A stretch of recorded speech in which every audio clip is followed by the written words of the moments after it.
haber gene bir haber haklı yolun maralıydı o gelendi. Artepimin ne durgun yarım yerine şeter.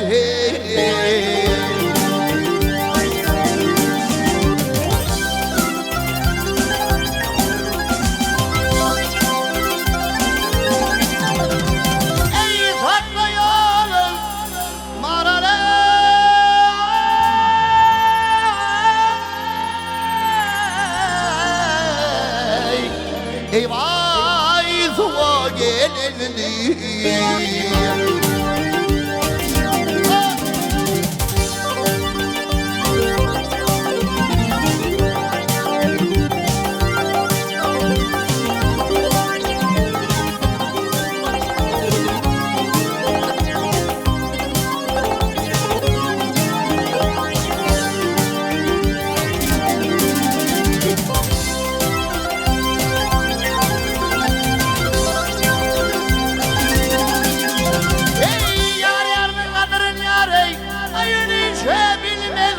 Hele gel bilmez inan gelen gelenle yarım ey gözüme ilmez.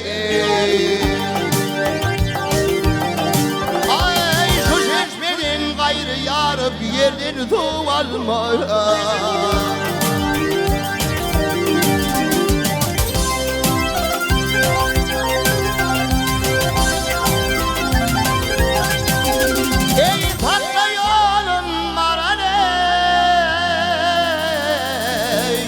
Eyvah tuğ gelendi.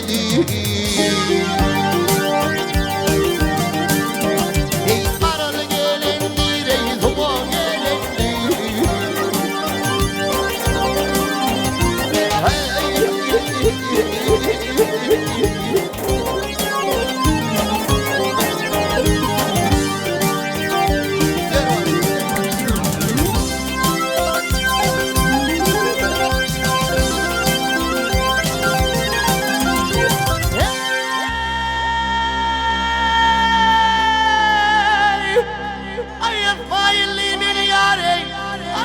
Sen yakındın gene yakındın yakadından anlamay bir cinin akımıdır.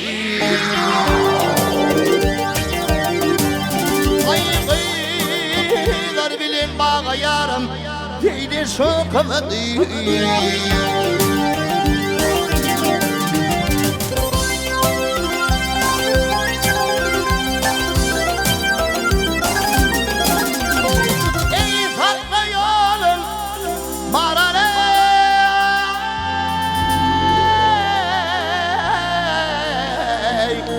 Eyvah tuğ gelendi.